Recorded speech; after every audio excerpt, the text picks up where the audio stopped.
ke bab baru biomasa ya.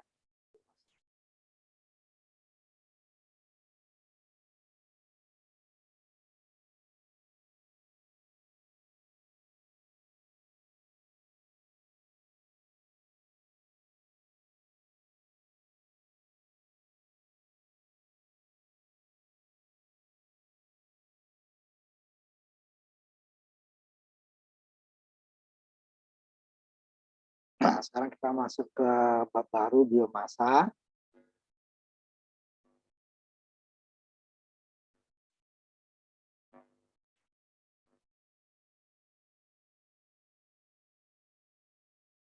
Bentar ya.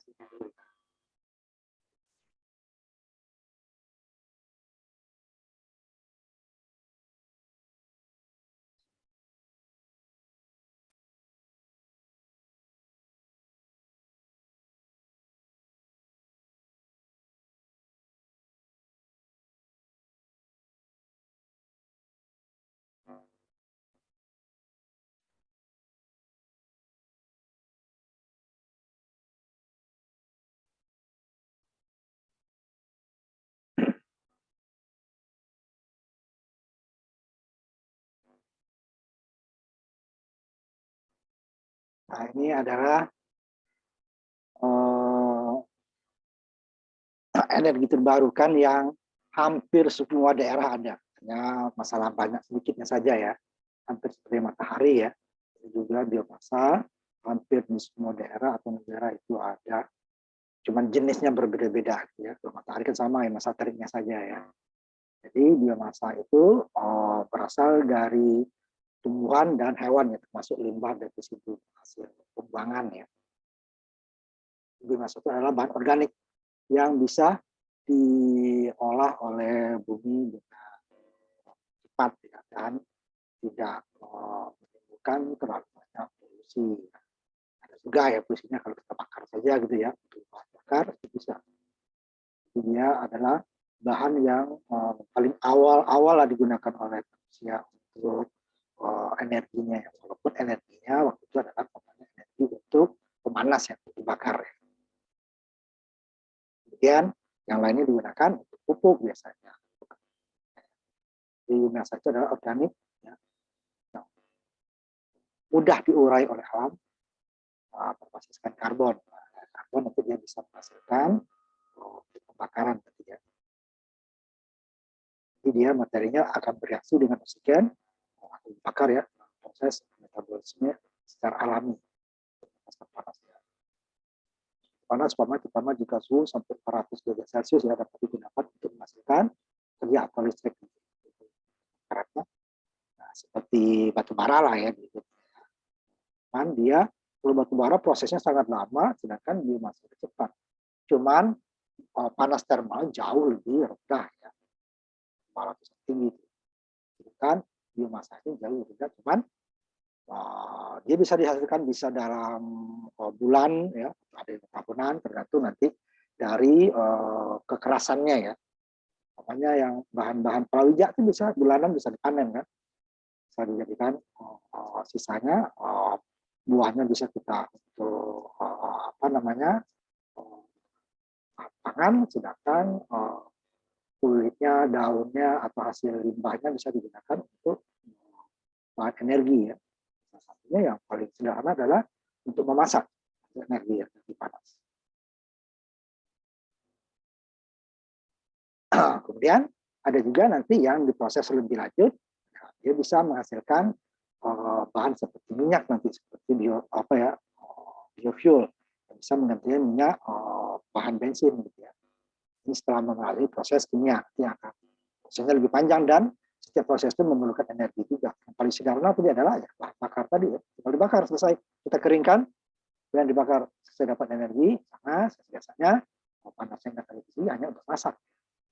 Kalau dibuat tungkunya lagi yang khusus bisa untuk bahan bakar listrik.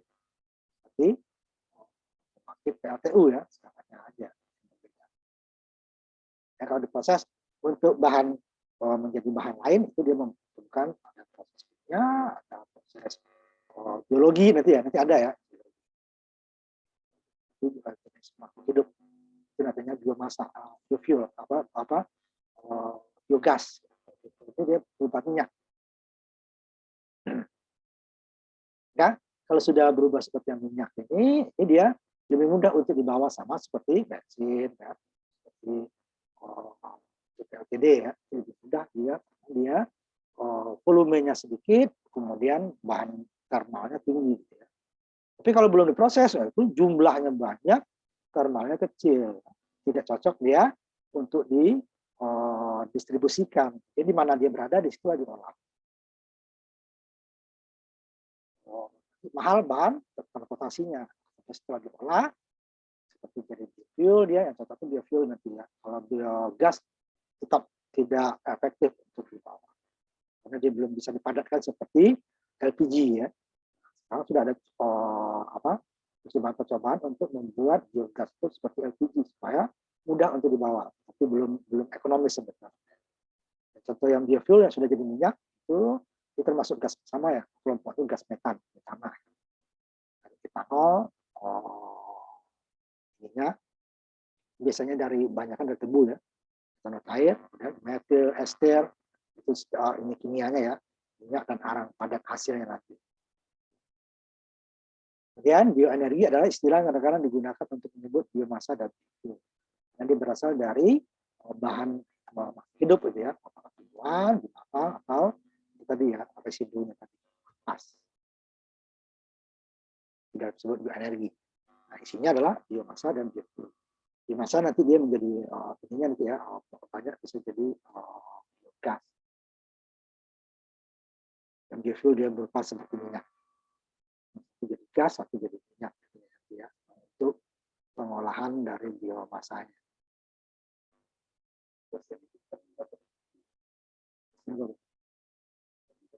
Ya, udah ada tim. Oh, saya mau ini dulu Pak. Mau kita jadikan apa?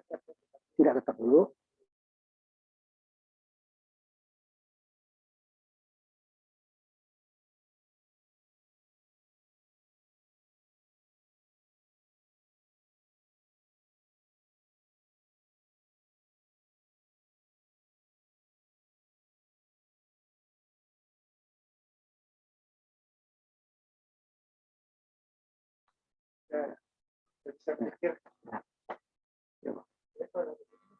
Nah, coba lanjutkan ya. Jadi dari energi awal tadi ya, dari persingkat biomasanya bisa diambil dari sumbernya semuanya dari matahari ya, termasuk bahan-bahan fosil. Dan ya fosil itu juga proses sangat lama di dalam tekanan bumi ya. Tapi lewat fotosintesis ya. Yang kita bahas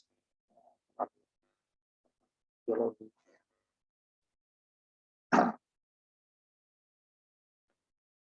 Iya, matahari fotosintesis nanti ada dua dia jadi biomasa yang dapat disimpan ya. Biomasa itu kemudian karbon dioksida. Jadi humus bagi kita. Kemudian yang secara natural langsung yang dibakar bapaknya. Kemudian dia juga mudah. Jadi walaupun dia ada asap itu lebih mudah diurai oleh alam ya. Beda dengan asap dari pabrik batu bara atau dari diesel gitu ya. Susah, kalau makan lebih susah kerjanya gitu ya. Dan sama-sama dia menghasilkan nanti namanya karbon dioksida, CO2 ya. Karbon dioksida itu angka 2 ini. Itu jadi kimia ya, karbon dioksida. Sama-sama menghasilkan karbon dioksida, tetapi yang berasal dari biomasa ini dia alam itu mudah mengurai. Walaupun sama-sama tetap asap gitu ya, tapi dia alam itu mudah mengurainya. Dan unsur-unsur racun itu boleh dikatakan tidak ada. Gitu ya. Sudah alam. Dan ini yang tidak diolah lagi. Kan yang diolah ya itu jadi kan biofuel gitu kan. Tapi dia berenergi tidak bisa jadi dari biasanya ampas tebu dan sebagainya ya. Kemudian baru nanti jadi seperti bahan bakar biasa. Dan intinya pun buangannya seperti knalpot kalau di kendaraan nanti atau cerobong dari pabrik nanti itu tetap lebih aman, lebih mudah diolah. Tapi kalau ke pasar besar juga mengganggu ya. Tapi kalau di alatnya lebih mudah, lebih cepat digoreng. Beda dengan bahan bakar yang berasal dari fosil.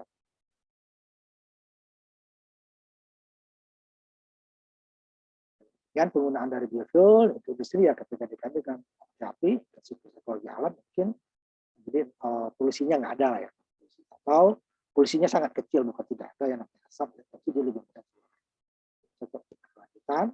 Tapi perlu diingat juga itu kan berasal dari tanaman, tapi dia kan perlu tempat untuk lahan.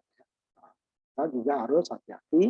Kayak sekarang saja contoh, waktu sebelum krisis minyak goreng itu dan belum biodiesel itu masih 10 atau 20% sebelumnya ya, sudah ada 20% itu mulai dari zaman Pak SBY presiden dulu itu. Kemudian ditingkatkan lagi 30% zaman Pak Jokowi. Nanti setelah di ITB sudah dicoba sampai 100% gitu ya. Itu sebelum dia masih katakan 20% lah untuk bahan bakar diesel ya, biodiesel. Kita kan baru biodiesel ya. Kalau di negara seperti Brazil itu dia biofuel, pengganti minyak bensin. Kalau di kita biodiesel itu adalah pengganti solar ya. Itu harga dari kelapa sawit murah, petani malah menjerit kelapa sawit. Kemudian apalagi di Eropa di semacam di inilah ya di Arang lah sana karena untuk produksi mereka kalah bersaing karena mereka kan menggunakan minyak-minyak dari bunga matahari, dari kacang-kacangan ya yang tumbuhannya kecil ya, yang kalah bersaing dengan minyak sawit yang tumbuhannya besar kan, jadi produksinya juga besar. Alasan tidak ramah lingkungan segala macam. Ya udah, pemerintah Indonesia udah nggak apa-apa, nggak dibeli nggak apa-apa, kami jadikan minyak biodiesel gitu kan. Nah, harga naik karena harga desa kan lebih mahal kalau daripada dijual keluar, nggak diizinkan gitu kan, itu banyak. Nah, jadi sekarang khusus minyak goreng gitu kan, udah naik lagi harga diesel bersaing. Nah, satu sisi kita perlu minyak goreng, satu sisi kita juga butuh biodiesel gitu kan. Jadi harus hati-hati pembagiannya. Satu untuk makan, satu untuk energi, apakah untuk penerangan, untuk transportasi dan sebagainya kan, satu untuk pangan gitu kan. Padahal dari sumber yang sama tadi, contohnya ya sawit itu. Nah, ini dia bahan-bahan biomasa ini harus hati-hati dalam pemakaiannya untuk energi, bahkan itu listrik atau sebagainya, karena dia nanti bisa bertabrakan. Nah, itu baru dari hasil produksi ya, seperti sawit kan. Ada juga yang tidak bisa, umpamanya tidak bisa untuk pangan, untuk pangan yang dimakan umpamanya. Seperti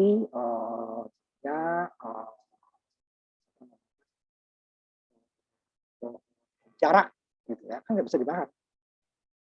Tapi dia bisa menghasilkan minyak. Tetapi lahannya kan tetap lahan yang sama, tanah juga kan. Kita harus hati-hati. Jarak itu bukan dipanen jarak, berarti satu sisi kita tidak bisa menanam umpamanya menanam pisang, menanam padi gitu kan.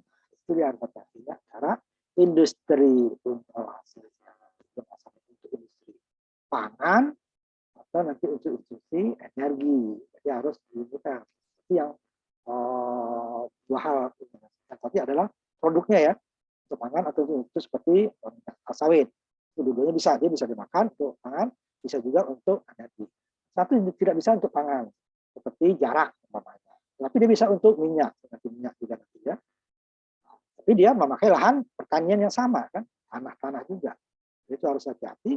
Satu sisi kita butuh pangan, satu sisi kita butuh energi yang ramah lingkungan. Itu dia kadang bentrokannya. Dulunya kita perlu, sedangkan lahan itu tidak bisa bertambah lagi kan. Luas Indonesia ya segitu aja. Sekian untuk pertanian, sekian untuk jalan, sekian untuk hutannya kan, sekian untuk pemukimannya, sekian untuk industri kan udah ada. Boleh dikatakan paling nanti yang bisa diubah itu paling hutan lagi kan. Nah, hutan kan tidak bisa lagi terlalu mudah kita kan. Itu dia kalau di biomasa ya, jadi dia bisa dikatakan dengan kebutuhan sisi kita butuh pangan, sisi lain kita butuh bersih. Nah, yang tadi, yang polusinya kecil tadi itu disebut nanti agroindustri. Industri ya, dari industri dari agronya itu ke pertanian dan industri ya.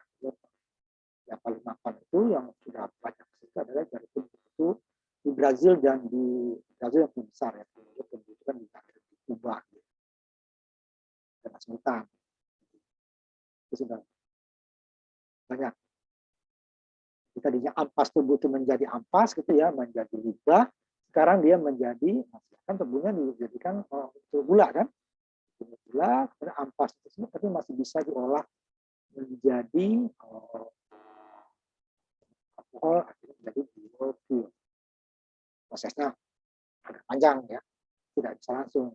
Tapi kalau ampasnya tadi bisa juga langsung dipakai untuk pembakaran, ya. Itu panas saja. Maka energinya tidak terlalu tinggi, jumlahnya banyak.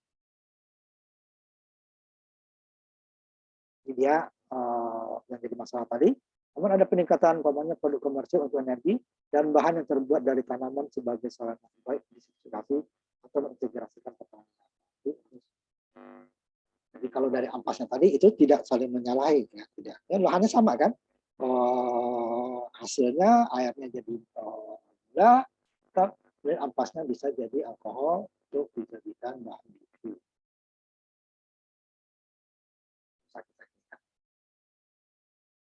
Nah, ini dia dari hasil fotosintesis atau dari tanaman ya, itu jumlahnya itu kira-kira 2 kali 2 10 pangkat 21 joule per tahun.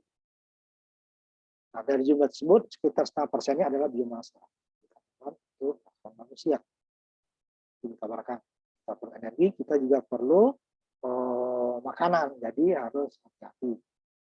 Makan juga diperlukan, energi juga diperlukan.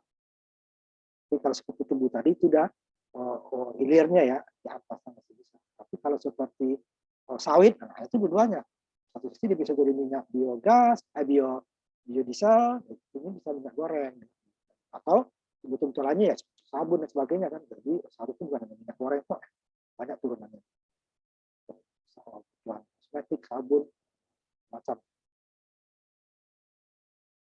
Reproduksi biomasa bervariasi ya, kondisi setempat dan juga ya. Sekitar 2 kali lebih besar persatuan luas permukaan di darat daripada di laut.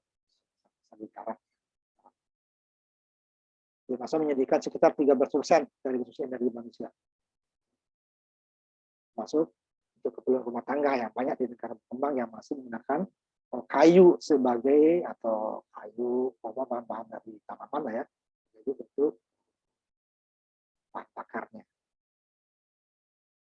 Itu bisa juga nanti untuk tingkati gas fosil.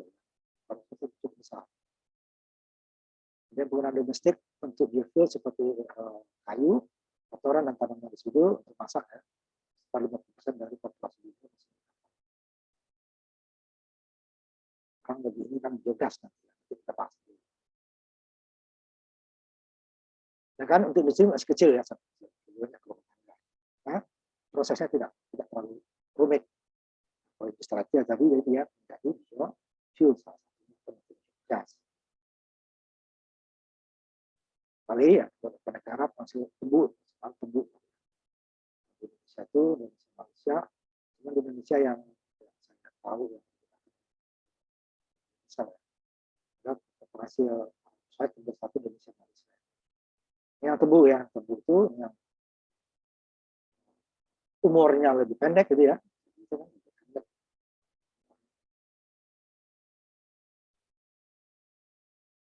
Sisanya dibakar untuk proses panas, 40% dari negara tidak dibuang. Ini negara industri untuk meningkatkan penggunaan biomasa yang dibuat panas atau mobil listrik ya. Ini diangkat sekitar 20% bisa listrik dengan kapasitas 111 gigawatt energi. Jerman setengah gigawatt energi. Beberapa negara pembakaran bersama dengan batu bara.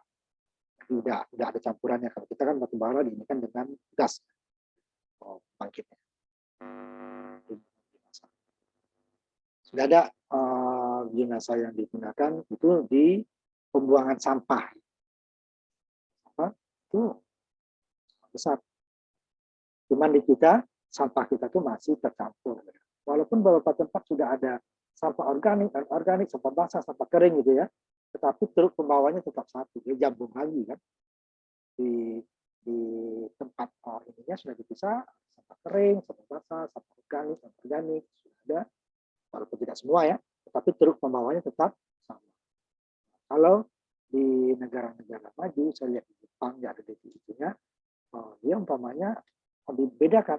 Hari Senin umpamanya, di tempatnya sama ya, misalkan kering sama kering, atau organik lah, bagi dua lagi. Organik. Kemudian yang umpamanya yang bisa di recycle, lagi dia kan seperti bahan plastik itu bisa di recycle, itu dia malah bisa dijual di sana, itu bisa dapat duit. Kita kan dibuang semua. Oleh pemulung yang ambil nanti ini, karena ini sudah ada tempatnya. Itu tidak perlu itu ada otomatis ya. Kita masukin berapa umpamanya botol plastik, langsung kita dapat keluar duit. Dia bisa berupa duit langsung, kalau ada bisa ditukar gitu ya, berupa voucher untuk ke supermarket. Di Jerman ya berupa voucher. Jadi kita bawa gelas-gelas plastik atau bawa plastik dimasukin, dia langsung keluar nanti.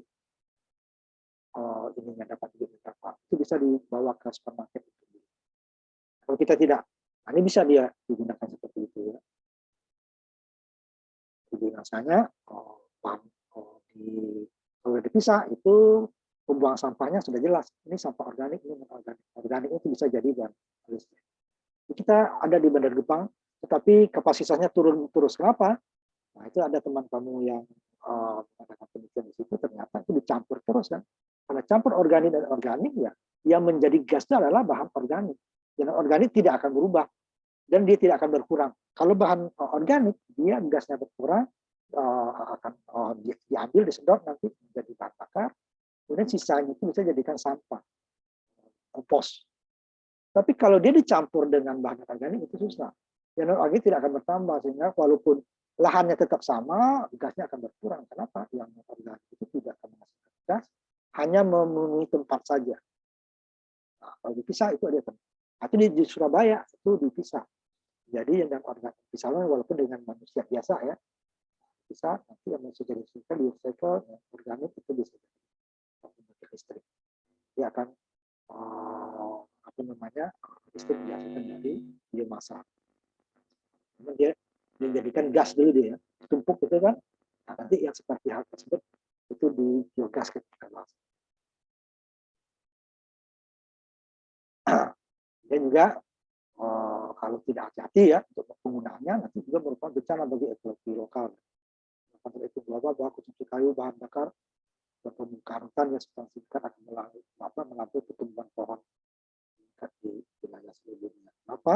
Karena menebang pohon bisa dengan berapa detik, tetapi untuk tumbuhnya pohon itu ya bisa bulanan, bisa tahunan, yang bisa dijadikan kayu ya. Yang kalau hijau bulanan itu bisa, tapi kalau kayu keras itu tahunan.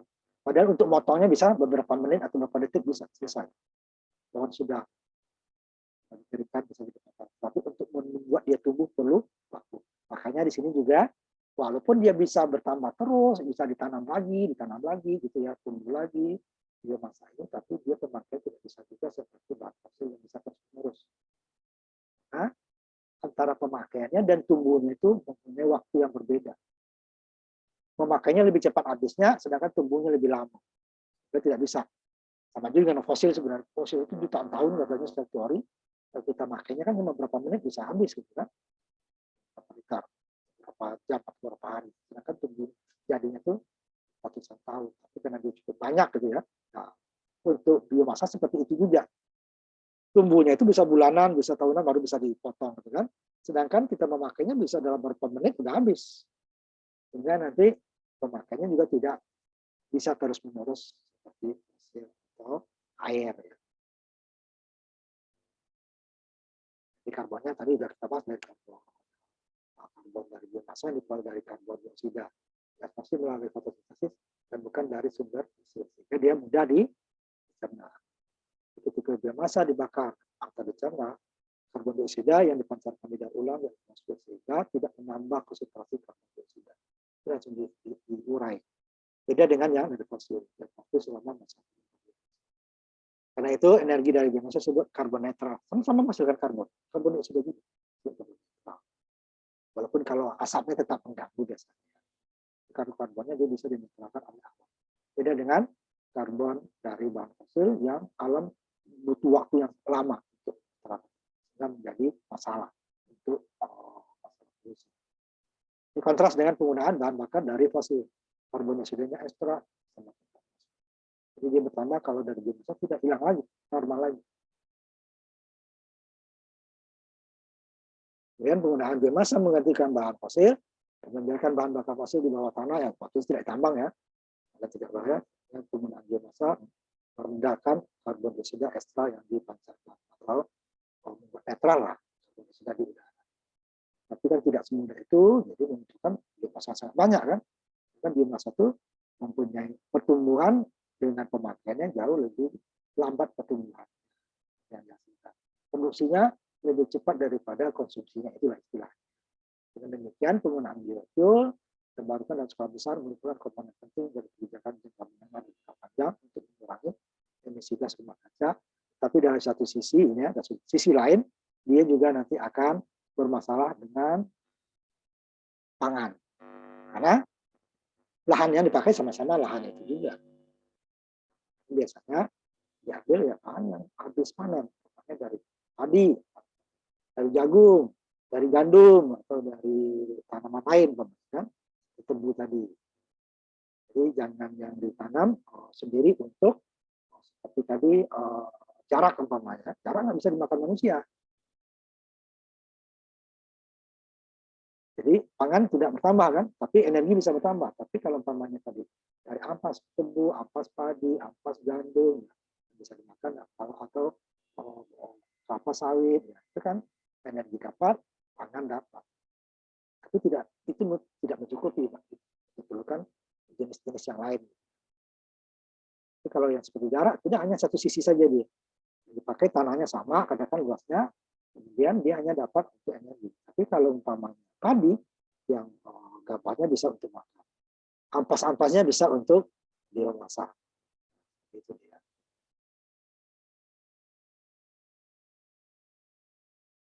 Dan ini kalau yang untuk memprosesnya, bakar ya mudah didistribusikan seperti biofuel tadi, itu harus mencapai harga yang ekonomis. Kalau dijual tadi ya, itu juga kendala.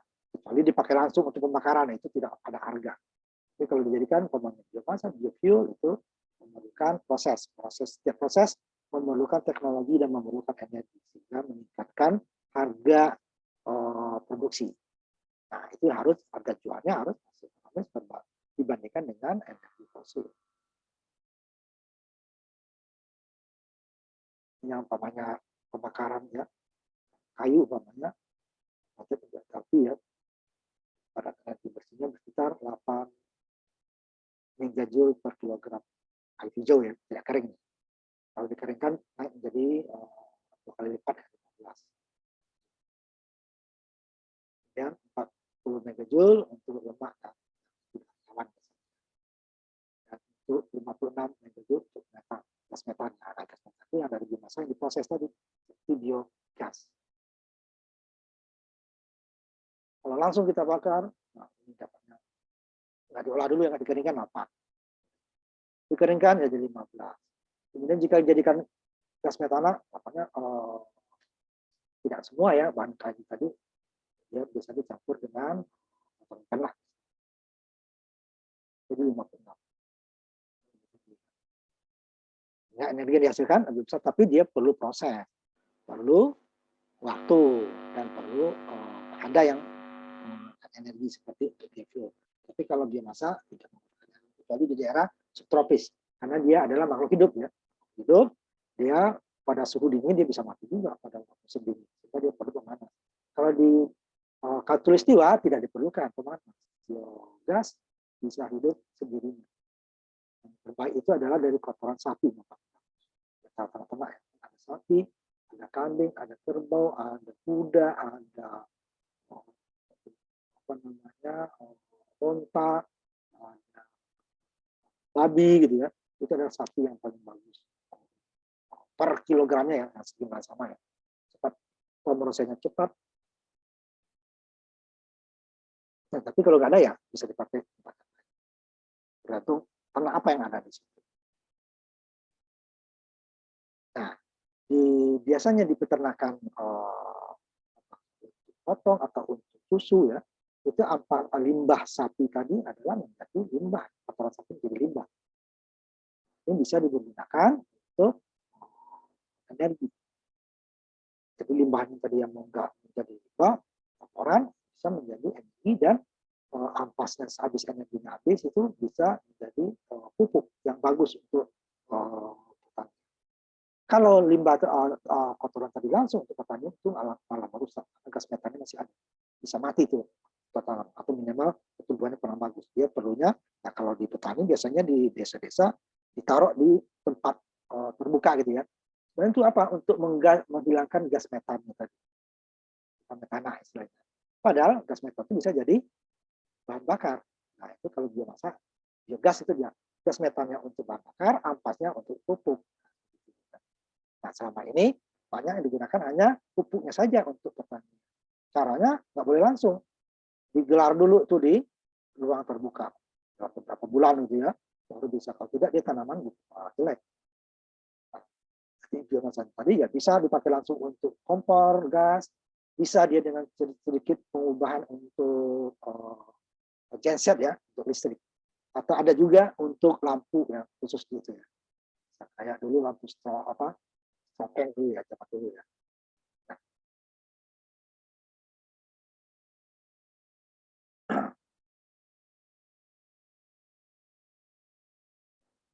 Bakarnya bisa ya, dan abunya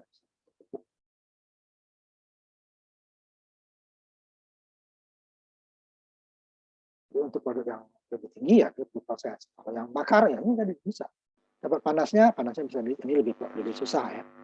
RTU di prosesnya lebih panjang, tapi kalau dari biogas itu bisa. Di Bandung itu sudah ada itu. Jadi dari biogas tersebut dengan sedikit perubahan ya, genset biasa yang tidak kita dipakai minyak, kita pakai diesel kan. Nah, diesel sekarang bisa pakai biogas. Dan biogasnya tidak mudah meledak seperti LPG ya, karena dia tekanannya rendah. Dia hanya ditampung dengan kantong plastik biasa yang besar gitu ya. Makanya dia nggak cocok untuk didistribusikan jauh dari tempat pembuatan. Ini yang ini harus diproses dulu, meningkat energi dan menurunkan biaya dan seperti etanol tadi ya, dari padi itu jadi etanol yang bisa menjadi nanti bio fuel, nanti minyak bensin itu ya, seperti Pertamax gitu atau Pertalite. Nah kan biogas itu biasanya biodiesel itu campuran dari sekian persen bahan bakar diesel yang dari bahan fosil, dan sekian persen dari, kan sekarang sudah bisa 100%, sudah bisa dicoba ya di ITB. Cuman belum dikomersilkan, apalagi sekarang bertabrakan dengan kebutuhan minyak goreng kan. Biodiesel itu sebagian besar yang paling banyak, yang paling mudah itu ya dari kelapa sawit itu. Bisa dari jarak. Nah, dulu sudah pernah pemerintah zaman PSBY itu sudah melestarikan itu jarak, tapi tidak ya tadi bertabrakan dengan kebutuhan pangan. Dan jarak hanya bisa dipakai untuk biodiesel saja.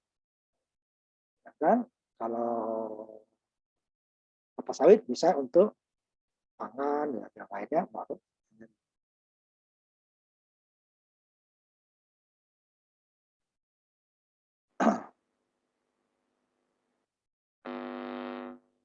Ya, produksi biofuel hanya mungkin secara ekonomi ya, jika proses produksinya menggunakan bahan yang sudah terpenetrasi.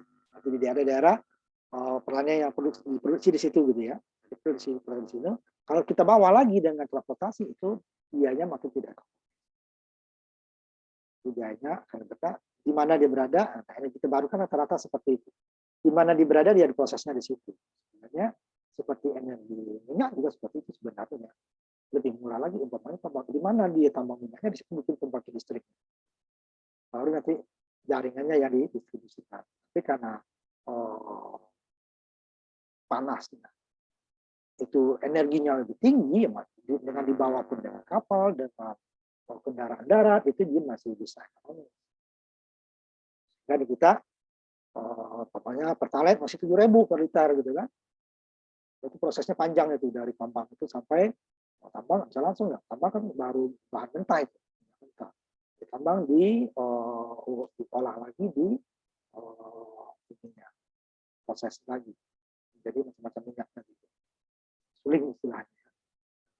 Proses full energi yang besar juga, baru dia jadi minyak.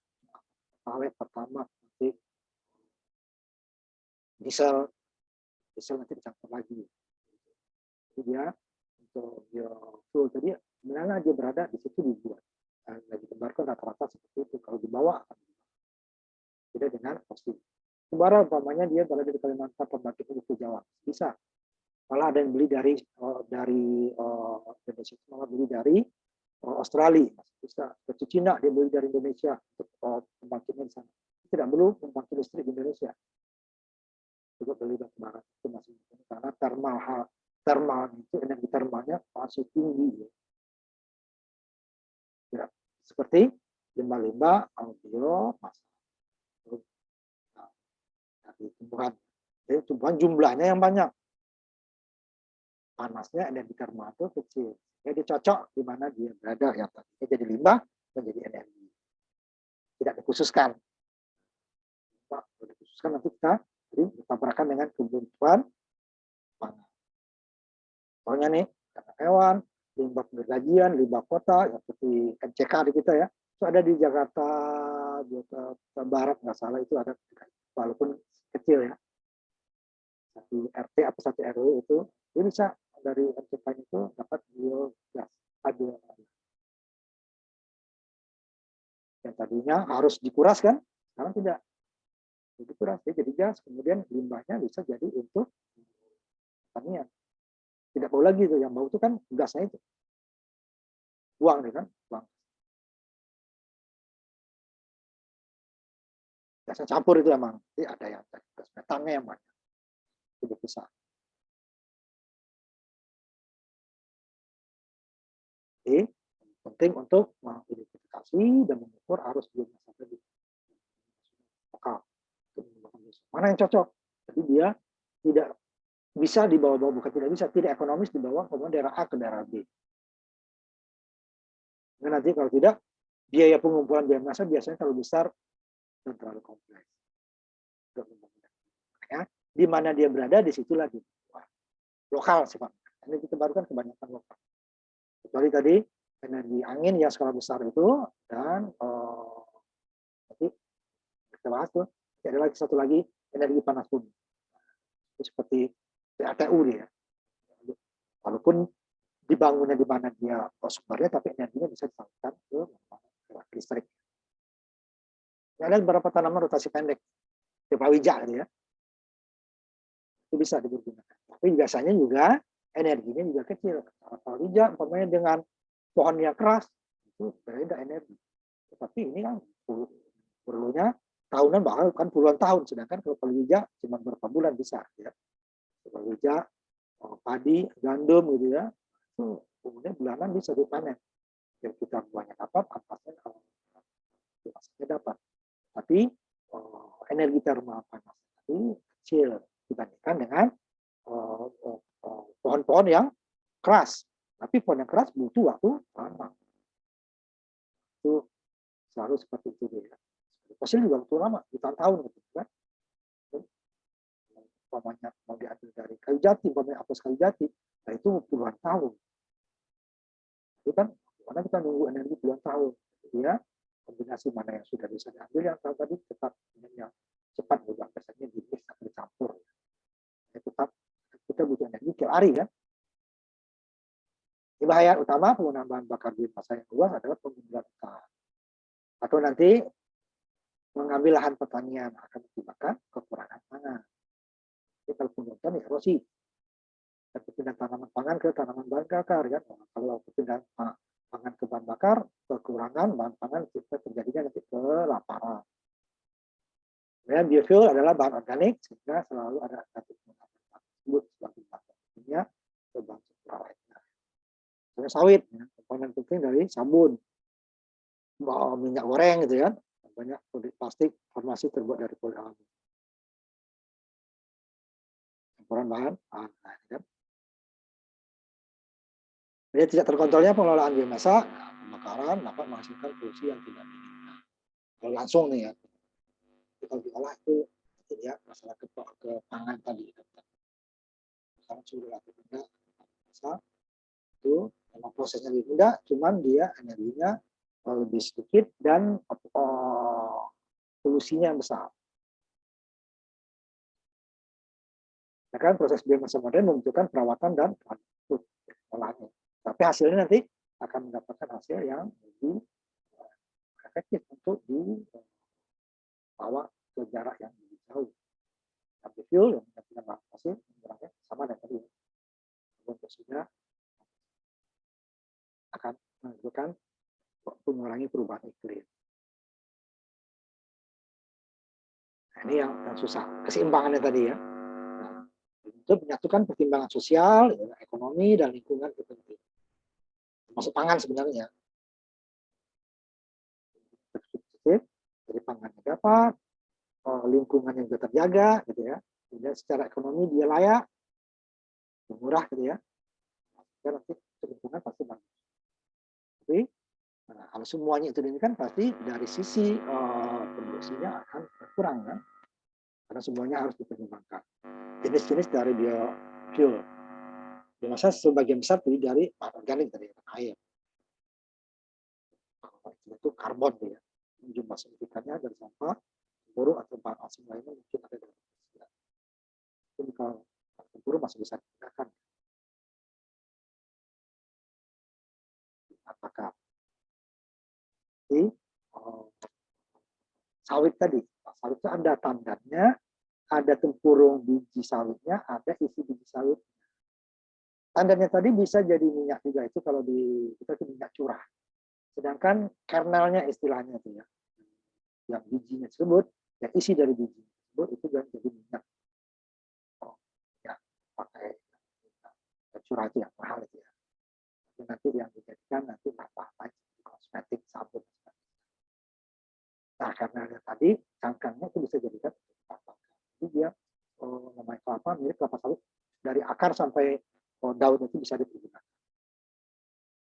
Nasi gitu ya. Nah, ini bisa jadi ampasnya tadi setelah diperas jadi minyak curah tersebut, dia bisa jadi bahan bakar dan bisa digunakan langsung atau nanti diolah menjadi proses energi. Jadi, biomasa adalah jenis yang dinilai sebagai salah satu massa materi basah. Hasilnya basah ya, bisa dikeringkan untuk energinya biar lebih tinggi dan kadar air yang tetap harus diberikan. Tidak ini kan masalah hitungan kekeringan ya. Jadi ada dua, basis basah dan basis kering. Basis kering itu adalah massa totalnya dikurangi massa kering bagi massa itu lagi. 10 kilo tadi, jadi keringnya berapa? Oh 2 kilo. Jadi 10 kilo dikurangi 2 kilo dibagi dengan karena basis massa basah ada massa sama dengan tadi, cuma dikurangi sama pembaginya yang kering, dia pembaginya dengan jumlah hasil yang kering ya. Sedangkan kalau basis basah itu dia dibagi dengan jumlah yang massa totalnya. Total 10 kilo nih sebelum dikeringin, jadi 2 kilo kering, atau bagi dengan 10 kilo. Artinya 8 bagi 2, 9. Jadi tadi 10 ke 8, 8 dibagi 2. Ya. Di dalam itunya saja hasilnya sama. Nah, bahan-bahan biomasa itu umumnya, itu kadar airnya adalah 50-90%. Nah, yang 10% ini seperti rumput laut gitu ya. Nah, ini yang kita keringkan supaya nanti bahannya dia jadi awet, kemudian kalau untuk dijadikan energi dia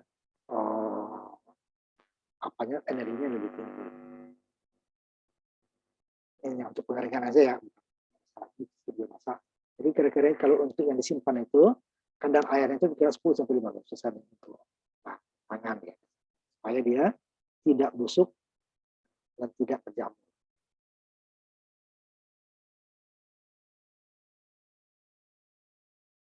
Kemudian dari bahan bakar karbon tadi yang disebutkan dari biomasa,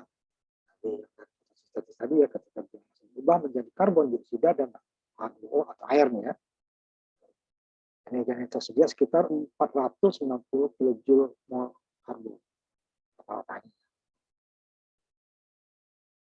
Tergantung dari ininya nanti jenis ya, tidak berapa. Ini ada gas metan, nah ini yang bisa kita gunakan untuk energi pembakaran atau nanti diubah ke lain. Kemudian kelembapan tadi dari bahan bakar menyebabkan kerugian ya, kenapa? Makanya perlu dikeringkan tadi kan. Maka penguapan ya.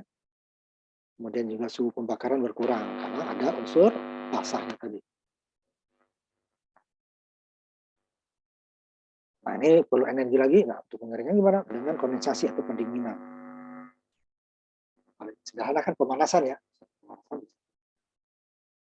Ya kadar air itu akan berkurang. Pada biomasa dan kepadatan dan tumpukan biomasa dan serap itu penting sekali untuk pembakaran. Ini nggak usah kita. Ini secara umum nih, semuanya dari matahari tadi kan. Energi matahari nanti ketumbuhan jadi fotosintesis. Energi biomasa menjadi hasil buangannya ya, ampasnya. Kemudian dari sini dia menjadi nanti organik kembali lagi. Nah, dari pohon tadi ada masuk oksigen, ada nanti proses biomasanya menjadi panas ya dengan termokimikal. Dia menjadi biokimikal, nanti ada berbeda. Termokimikal ini akan menjadi nanti dia gas. Ya. Dari prolisis, gas, gasifikasi, kemudian dari biokimikal menjadi alkohol, dan nanti menjadi disebut anaerobic digester atau biogas di kita. Jadi alkohol yang dan tebu tadi. Juga nanti digester atau gas. Jadi biopyrolisis, gasifikasi dari kayu-kayu yang dihaluskan, dibakar, diambil gasnya. Itu ambungnya jadi ampas. Biasanya bisa disimpan di gas cair atau gas cair. Dan diproses lagi cairan. Kemudian dari alkohol bisa menjadi etanol. Nanti baru menjadi bio. Dan anaerobolik tadi yang dari makhluk hidup ini kan, makanya biogas, gas metan nih. Ampasnya bisa jadi pupuk atau nanti jadi gas dari ya ini untuk namanya di pembuangan sampah landfill gas. Sebenarnya sama biogas, cuman ini beda. Ini dia di tempat air, kalau ini ditutup saja dia, ditutup, nanti gasnya disedot. Di sini enggak, tempat air biasanya, kemudian enggak sama jasa teknik ya, anaerobik ini dia diolah. Yang halus itu jadi gas. Jika dia kalau di negara-negara subtropis ini perlu pemanas. Kalau di negara tropis seperti itu nggak perlu. Kalau ini dimasukkan gasnya, dicampur air sehingga nanti kalau dapat gas, gasnya digunakan apakah langsung untuk pembakaran seperti kompor atau nanti diproses untuk menjadi genset atau lampu. Nah karena ini sama, cuma kita kasih air ditutup saja dia pembuangan sampahnya, itu kan jadi gas juga nanti proses sedot lalu dijadikan untuk membangkit tenaga listrik. Hidrolisis menjadi hidrogen. Nah kalau udah hidrogen kan, ini bisa jadi gas kan. Jadi dari agrokimia secara kimia, ini secara panas, secara biologi, ini secara kimia. Jadi mencari hasilnya mencari cairan minyak cair. Prosesnya campur ini dengan cairan atau ditumpuk dengan pemanasan. Proses pemanasan bakar bahan-bahan dari biofuel tadi, biogas apa dari tanaman-tanaman itu, tapi dihaluskan ya, dihaluskan, dibakar, gasnya disedot, akan menghasilkan dua nanti dia kan, ada beberapa, ada gas, nanti ada cairan dan ada abu. Nah, yang menjadi gas itu yang menjadi energi. Yang cairan tadi nanti tergantung, kalau umpamanya tanaman-tanaman tertentu itu bisa jadi untuk bahan obat ya, tertentu tadi ya. Jangan campur, kalau tanam campur tuh boleh. Di tanaman sejenis nanti bisa. Itu ada yang diambil seperti itu. Akhirnya bisa jadi obat cairannya juga, yang agak kental gitu. Ini dia. Nah, yang dari bisa juga kembali ke alam lagi. Termokimia tadi ya, pembakaran langsung, ya, panasnya langsung. Proses sama, masa dipanaskan diambil dalam keadaan udara yang sedikit ya, kemudian diambil nanti gasnya. Nah, gas itu kan masih bercampur ya, tergantung dari bahan bakar yang dibakar. Makanya biasanya diseragamkan. Karena ada juga dia bahan bakar itu gas itu tidak satu jenis. Nah, sama juga di landfill tadi. Landfill gas ini juga nanti namanya sampah ya. Sampah itu kan macam-macam. Tanaman ada yang nanti gasnya yang beracun nanti dipisah. Baru yang tidak beracun nanti diolah, gas metan itu menjadi pembangkit listrik. Sedangkan yang beracunnya nanti akan diendapkan, dibuang tempat tertentu. Sama juga produksi sama. Jadi makanya terutama kalau bahan biomasanya tersebut bercampur jenisnya bermacam-macam, karena setiap pohon berbeda-beda ya.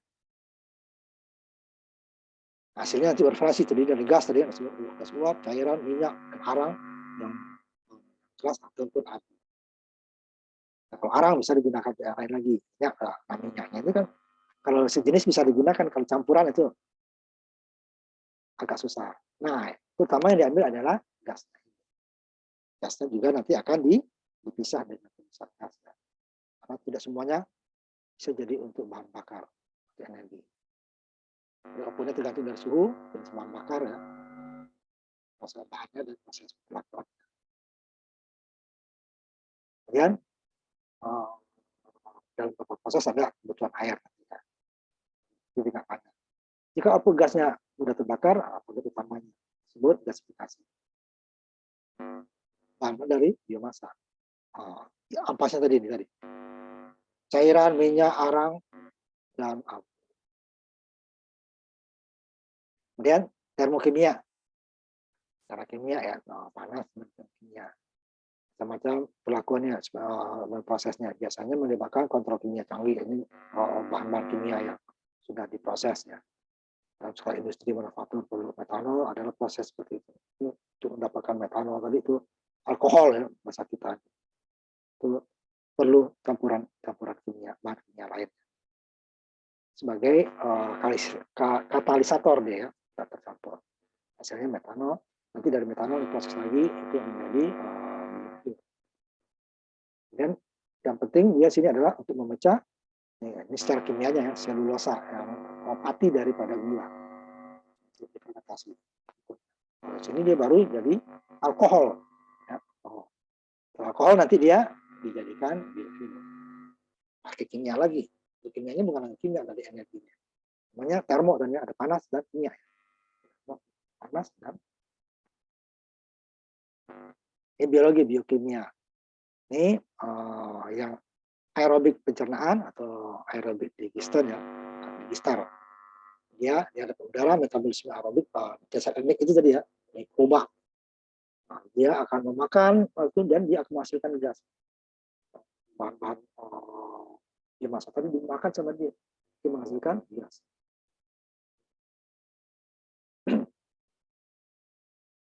Dia menghasilkan panas dengan emisi karbon dioksida dan itu bukan metana. Itu sangat penting untuk siklus karbon nanti yang aerobik. Dia masih memerlukan udara ya. Pembusukan sampah hutan tapi tidak digunakan untuk dia jadi pengusir. Kemudian ini anaerobik ini yang kita proses menjadi biogas nanti. Ya, tidak adanya oksigen di sini, tidak mengandung oksigen. Ini kan masih ada oksigen udara karena dia di alam langsung ya prosesnya. Dan kita jadi humus lah dia. Jadi prosesnya juga ada karbon dioksida ya, ada gas. Tapi karena dia terbuka ya seperti itu tadi kotoran ternak yang dijadikan pupuk sehingga dia dibuang ke udara gitu aja kan. Udara diolah sama udara tidak akan mengakibatkan apa-apa. Karena jumlah dengan udara yang atmosfernya sangat tidak seimbang besar ya. Dan anaerobik dia oksigennya tidak ada oksigen bebas, ditutup. Sehingga mikroorganismenya atau mikrobanya tadi mulai masukkan energi ya sendiri untuk bereaksi dengan senyawa karbon untuk mengurangi dan menghasilkan karbon dioksida dan mengurangi karbon CH4.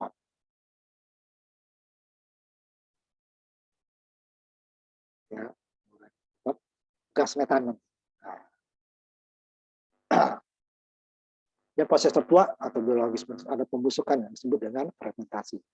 Pembuatan tape ya itu fermentasi itu kan. Arak gitu ya. Nah, itu fermentasi. Tapi dia diambil nanti itu alkoholnya ya. Dan dicampuran berevolusi dari karbon dioksida dan CH4 metan ya. Itu disebut dengan biogas. Nah, ini yang bisa kita gunakan untuk bakar tadi untuk bisa menggerakkan genset, tapi sudah di ini ya sudah berubah itu ya. Bakar juga atau gas ya, cukup gas. Ini bisa juga ini dibuat dari gas limbah atau TPA, gas atau tempat penampungan sampah akhir ya, pembuangan sampah.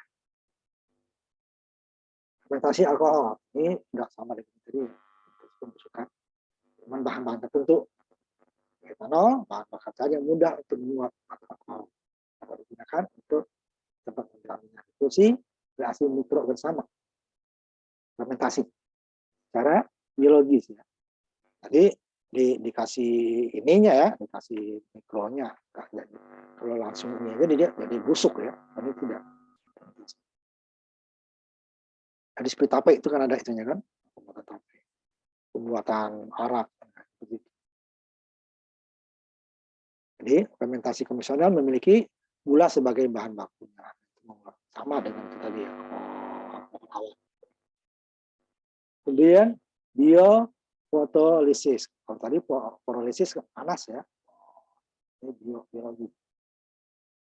Saat air menjadi hidrogen. Nah ini yang sekarang ada sempat itu kan bahan bakar dari air gitu kan. Nah, air itu berasal dari H2O. Ada hidrogen, ada oksigen. Jadi air juga menjadi hidrogen dan oksigen oleh tubuh. Itu pakai foto ya, tapi saya itu biologi. Kalau itu dia sebagai kayak kaset aki dia kan. Nah, sempat viral itu bahan bakar dari air. Walaupun zaman PSBY sempat juga dulu bioenergi ya, dari air laut, ternyata bohong. Sekarang tuh sudah dicoba sama angkatan darat itu satu-satu udah jangan tapi akhirnya gimana? Ini kalau ini dia seperti itu deh ya, katoda seperti casan aki, ya. Aki dia. Kalau ini dari sinar. Jadi rekomendasi jadi ketika hidrogen dibakar atau meledak sebagai bahan bakar. Jadi dari air ya. Biologisnya kena H2O itu menghasilkan atau dapat dibuat atau biofotolisis. Sama dapat diperoleh dengan secara kimia tanpa proses hidup di dalam kondisi laboratorium. Itu yang sudah dicoba orang. Agrokimia atau agrochemical adalah ekstraksi bahan bakar. Bahan bakar cair atau padat dapat diperoleh langsung dari tanaman hidup atau tanaman yang baru berkembang. Seperti penyadapan kayu yang diambil getahnya gitu ya. Getahnya. Seperti latex, seperti karet alam ya. Itu kan disadap getahnya ya. Jadi langsung dapat. Bisa jadi. Baik, dari karet dari Korea menghasilkan hidrokarbon yang kurang dapat digunakan sebagai bahan kimia bumi dan Dari alam dia nanti prosesnya itu air. Bisa dibakar bisa, tapi kan banyak polusinya nanti. Dia ada tantangan tertentu. Biodiesel dan ST verifikasi. Biodiesel adalah campuran nanti dari jadi dieselnya sendiri minyak minyak fosil, sedangkan bionya dari tanaman. Jadi kalau di kita menggunakan sawit. Kalau di sendiri, jadi kita bahas di pembangkit energi listrik dulu ya. Berbeda dengan bensin. Gitu ya. Nah, cuma nanti ada kesulitannya, sekarang sudah dapat diikan ya. Masalah viskositas atau sifat kekentalannya, endapannya nanti. Dia namanya minyak ya, pada suhu dingin dia bisa membeku. Nah, itu makanya sekarang yang masih dipakai itu baru sampai 70%.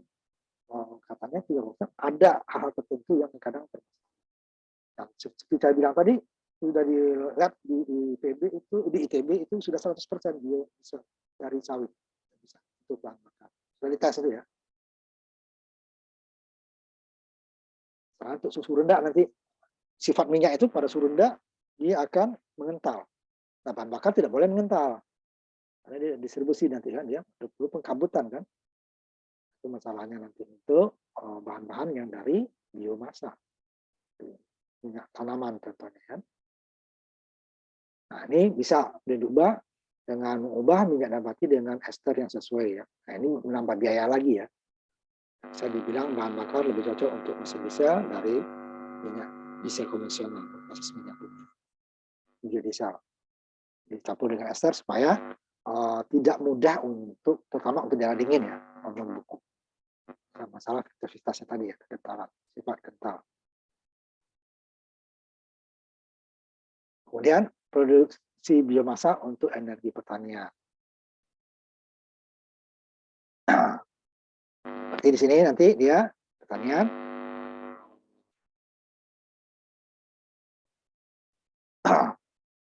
Di ladang gitu ya, hutan, budidaya air tawar ke laut, industri sosial menghasilkan sisa atau residu sampah organik pengolahan sampah dan sebagainya. Ini dari pasokan biomasa ya, contohnya dari hutan, dari sisa-sisa gergajian, potongan kayu, kemudian dari potongan tanaman palawija tadi ya, proses dari manis-manis sifatnya. Bikin jus. Jadi ada ampasnya ya, steak jus kita kan enggak yang itu ya, yang kelihatan. Dia dihasilkan ampas. Nah, itu bisa.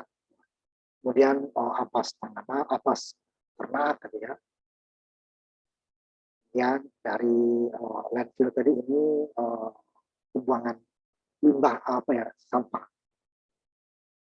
Kemudian sama nih hasil limbah dari hutan tadi. Nah, hasilnya bisa untuk panas langsung, gas, minyak dan sebagainya. Biogas. Gas nanti aerobik yang pakai mikrobatan. Dia sumber-sumber banyak sekali ya. Tadinya kalau nggak diolah ini akan menjadi limbah semua. Jadi sampah yang akan mengganggu lingkungan.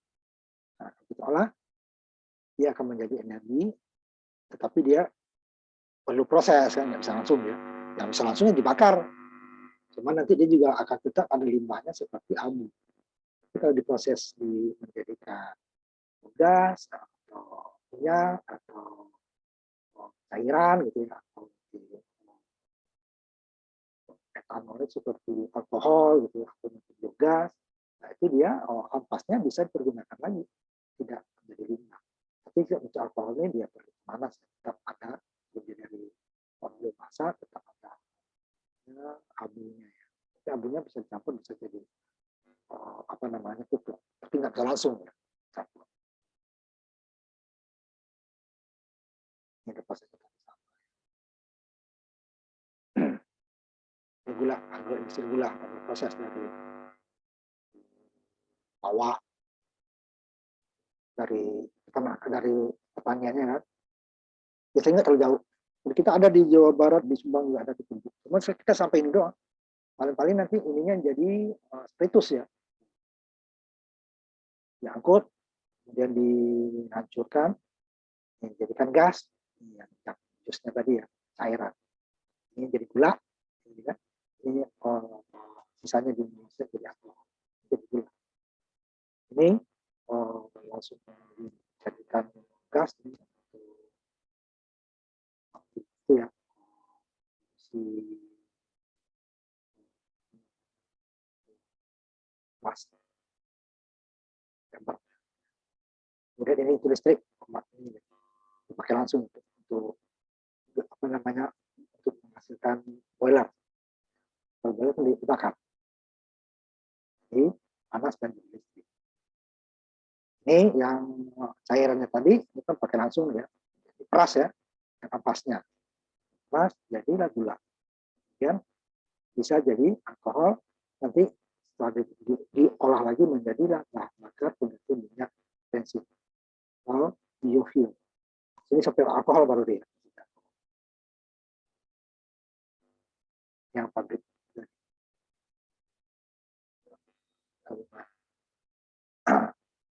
Ini keuntungannya, pasokannya besar ya, berbagai jenis tanaman, tapi kemudian penggunaannya sampah kertas, bahan bakar, efisiensi, limbah, berhubungan dengan pertanian sudah ada ya, terpadu supaya nanti tidak jauh-jauh dibawa atau industri yang lain, jadi industri ya, kemudian berbagai lingkungan sehingga tidak jadi limbah. Dari sisi keuntungan, dari sisi lain juga menyebabkan itu tadi penggundulan hutan. Ternyata bisa berkurang atau nanti menggunakan lahan pertanian yang mengakibatkan bersaing dengan kondisi tanah. Dan biasa menghalangi transportasi bahan ke pabrik pengolahan irigasi sendiri. Dan emisinya kalau pembakaran langsung ya. Kalau menggunakan pembakaran langsung juga emisinya satu. Dan makanya dibuat keseimbangan ini harus dijaga. Kemudian juga pasokan besar, berarti dia tidak setiap saat ya. Tumbuhnya itu lebih lama daripada waktu dia digunakan. Dan untungnya lagi sistem ini bisa terindikasi ya, sehingga nanti hanya sedikit polusi. Dan mendorong pembangunan di pedesaan dan diversifikasi ekonomi. Tadinya dengan berlimpah, sekarang tingkat bisa lebih tinggi. Banyak juga untuk rancangan yang nggak bagus, ini masalah pencemaran air dan udara. Bagus itu biaya. Ya, akuisisi skala besar mengganggu secara sosial. Dan modal asing sesuatu kepada masalah lokal dan internasional. Karena masalah itu tadi, masalah bangsa hutan. Contohnya tadi itu aja, kita masalah kelapa sawit aja sempat lebih baik. Karena walaupun lebih banyak.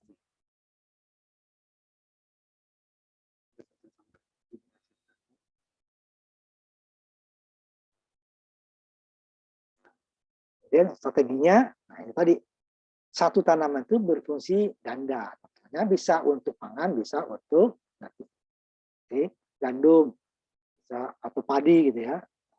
Ampasnya bisa untuk nanti, sedangkan gandum sama gabahnya bisa untuk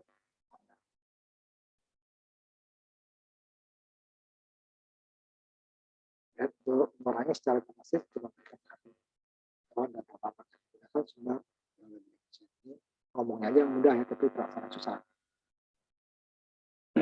Tapi yang seperti gandum apa ini, dia harus ditanamnya, masalahnya itu kalau di pertanian penanam itu harusnya serempak. Kenapa serempak? Supaya hamanya tidak merajalela. Kalau bergantian, nanti yang belakangan ini akan merajalela hamanya. Ini dia belum mati, datang lagi makanan kan, soalnya dihidupkan terus. Nah, kalau dia tanaman serentak, ini pasokan pasti waktu-waktu tidak panen pasti kurang kan. Tidak panen pasti kurang, waktu panennya bagus. Nah, kan tidak bisa tanam langsung panen kan, perlu waktu. Nah, itu Nah, kalau kita buat dia tidak serempak, itu dia hama nanti. Kalau dia hamanya berkelanjutan. Nah, kalau di serempak itu kan pada saat setelah ditanam hamanya itu mati.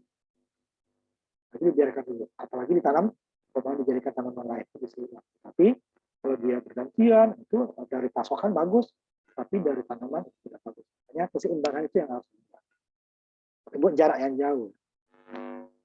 Geografis yang susah.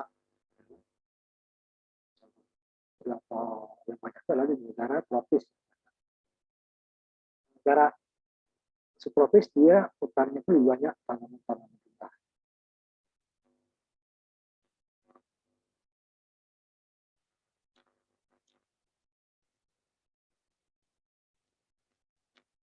Ya, ini juga diperlukan. Kayu itu diperlukan untuk ini juga tidak boleh diambil semua karena hutannya juga